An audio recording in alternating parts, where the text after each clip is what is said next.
Boa tarde, pessoal.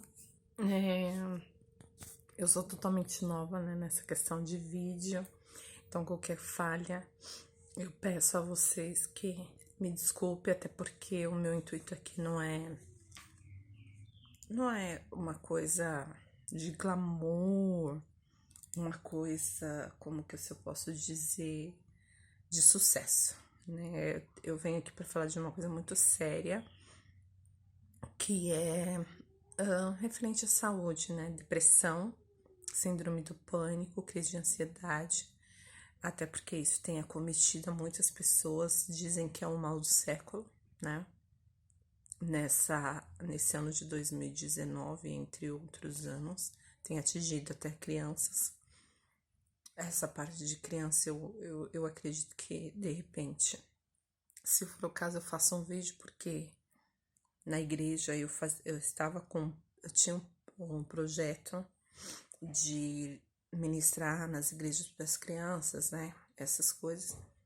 E ao longo do tempo eu percebi sobre essa necessidade, o quanto as crianças têm ficado muito em frente de computador, dependendo de mídia, de rede social, e isso tá acabando com as nossas crianças e as nossas juventudes. Mas não é o assunto do vídeo de hoje. Meu nome é Mari. Eu venho aqui falar um pouquinho sobre isso porque eu sinto essa necessidade de falar. Eu tô passando muito na pele isso hoje, na minha vida, e tem me prejudicado bastante em todas as áreas. E eu acredito que, assim como Elias, né, o profeta Elias achava que ele estava sozinho nessa situação, ele não estava. E eu acredito que eu também não estou sozinha nessa situação. Para mim é muito difícil fazer esse vídeo. Ontem foi um dos dias que eu chorei muito. Acabei tomando remédio acima da quantidade permitida e acabei indo parar no hospital. Eu nem cheguei a tirar aqui a negócio que eu passei ontem. Então, assim, não tá fácil. Mas vamos lá, né? O que eu quero apresentar para vocês através desse vídeo. Primeiramente, é só um resumo, né, sobre a minha pessoa. Eu tenho 38 anos,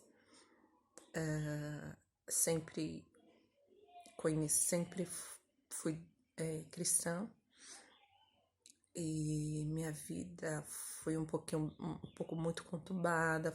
Tive um amadurecimento precoce, né, devido a alguns problemas de saúde da minha mãe, as responsabilidades da casa, com o meu irmão mais novo, meu irmão mais velho, devido a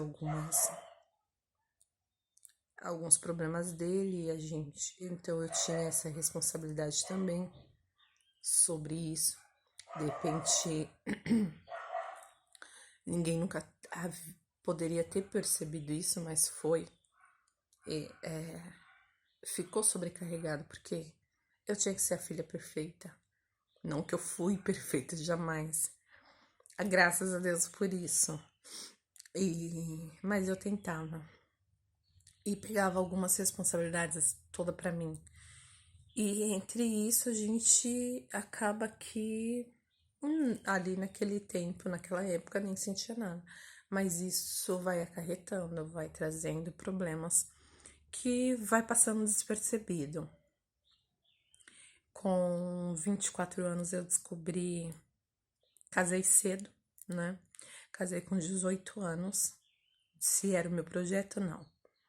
Mas pela pessoa a qual eu conhecia, a qual eu acreditei que seria pro resto da minha vida, dentre a situação que ele vivia, no momento eu achei melhor a gente casar, porque eu sempre fui uma pessoa que gostei muito de estudar, gostei sempre de correr atrás das minhas coisas, então eu queria primeiro fazer uma faculdade, ter minha casa, para depois pensar em casamento. Mas tudo mudou, né? Tudo mudou. E então eu casei com 18 anos. Aos 24 eu descobri que eu tinha artrite reumatoide. Foi um período muito difícil da minha vida. Eu estava numa empresa a qual eu ia ter uma promoção para gerência do financeiro. E tudo isso veio por água abaixo, né?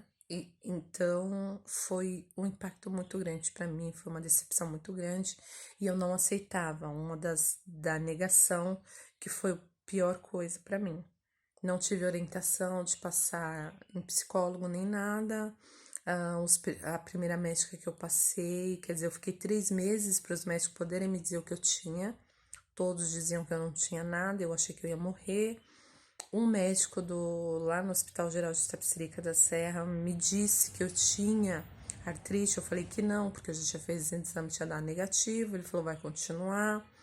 E aí meu pai descobriu que minha cunhada, que minha tia fazia tratamento para depressão, enfim, consegui uma médica. Mas antes disso, passei em uma que disse que eu não tinha nada, que eu não queria trabalhar, que isso e aquilo.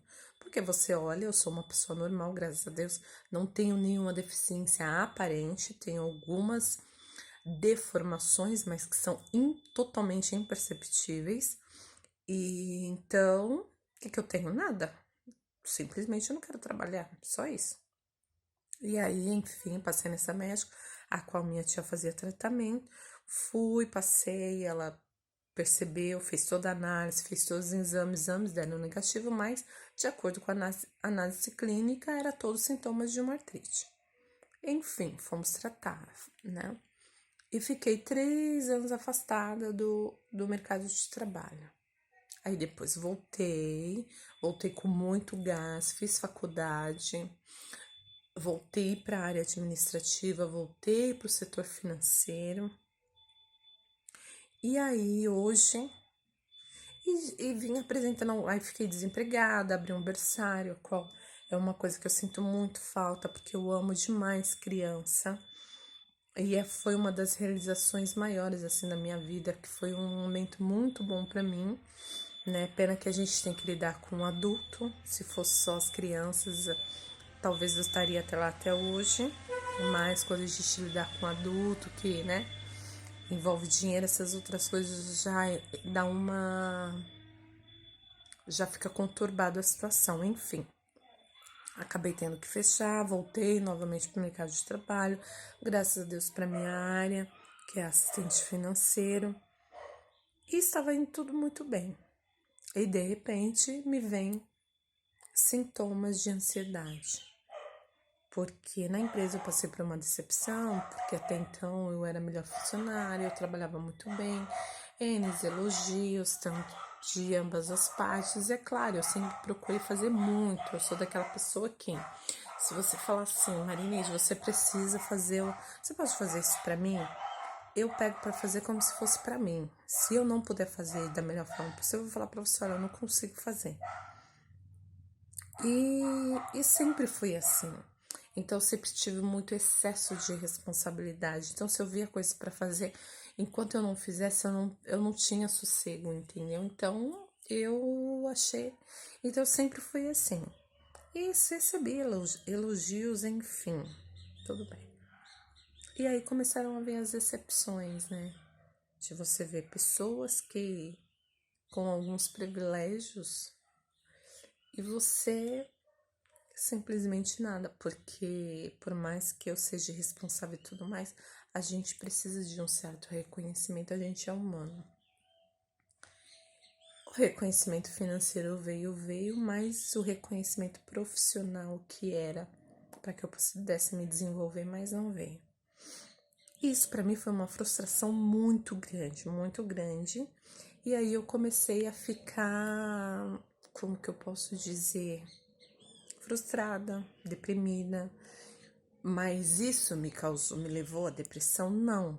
Isso foi só um estopim, era só o que faltava diante de tudo que eu já tinha passado. O meu relacionamento anterior, fui casada há 10 anos, totalmente um relacionamento conturbado, aonde eu sofria não fisicamente, mas psicologicamente. E eu sempre fui muito de guardar meus problemas para mim. E então veio-se a depressão e ela veio daquela forma, né? Que a gente já sabe, veio assim, que eu não. Porque com a artrite, com a dor das articulações, mesmo eu não aceitando, e como eu não tive nenhuma orientação, olha, você tá com dificuldade de aceitar, você tá abusando, você tá se passando do seu limite, procura um psicólogo, vá se tratar, para que você comece a aceitar e cuidar de si, para que isso não se agrave. Não, não tive essa orientação. E daí, então, mais uma coisa que eu não aceitava. Então, eu já tava tendo sintomas, pelo que a médica, a psicóloga me falou, venho tendo sintomas há mais de 2 anos. Mas eu não sabia, pra mim era só um estresse, ia passar. Tomava aqueles remédios fisioterápicos, né? E tudo bem, sem problema nenhum. Então, foi quando o negócio se agravou e um dia, indo trabalhar na minha rotina diária, eu cheguei a ter um paninho branco, não sabia onde eu estava, fui parar no final. A minha sorte que, graças a Deus, né, Deus cuida da gente. Uma pessoa muito boa me orientou, me levou até uma pessoa da estação para que pudesse me ajudar. Isso foi no período de 30 a 40 minutos e eu venho tendo que nem eu gravei alguns vídeos antes para tentar falar, mas sempre me dava um branco, eu paro, eu penso, né, para não ficar chato, para não ficar aquela coisa, parece que eu não tô sabendo o que eu quero falar ou eu vou inventar. Então eu anotei alguns pontos aqui, tá até aqui no meu caderno, referente ao que eu gostaria de passar. Porque tem muita gente nessa situação. E algumas pessoas têm a coragem de falar que isso é falta de Deus. Né? Quando você fala, você precisa orar mais. Você precisa buscar Deus, porque isso é falta de intimidade, é falta de oração. Aí, eu quero que você leia lá em 1 Reis, capítulo 19.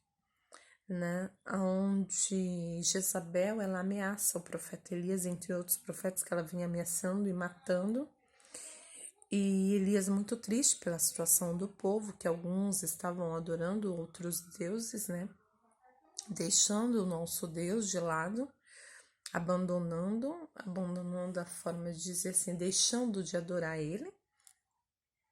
E aí ele se entrou no desespero, ele tremeu quando ele recebeu uma mensagem dizendo que ou ele fizesse um Deus, né, da forma que ela queria, ou então ele iria morrer, como os outros estavam morrendo. E ele simplesmente saiu pro deserto, desesperado, angustiado, foi pro deserto. E ali ela achou um lugar onde ele repousou, dormiu. E aí um anjo apareceu para ele e falou: levanta-te e come. E aí quando ele foi ver na cabeceira, né, da onde ele estava dormindo, de um cantinho que ele achou para dormir, ele tinha um pão cozido sobre pedras em brasas e uma botija de água. Comeu, bebeu e tornou-se a dormir. Ele poderia ter conversado com aquele anjo? Poderia, mas ele não queria. A única coisa que ele queria ficar era em silêncio, dormir. Isso é sintomas de quê? De depressão. É esses sintomas que eu não tenho vontade de nada, apenas de dormir, de ficar quietinha no meu canto. E aí depois o anjo voltou pela segunda vez, anjo do Senhor, tocou-lhe e disse: levanta-te e come, porque o caminho te será sobremodo longo. Ou seja, você continuará com essa dor, com esse problema. Você precisa se alimentar, você precisa se reerguer. Mas foi prometido a ele que ele se livraria dessa angústia, dessa depressão. Ele levantou, comeu e com a força daquela comida caminhou 40 dias e 40 noites. Ou seja, saiu andando e chegou até Horebe, o monte de Deus.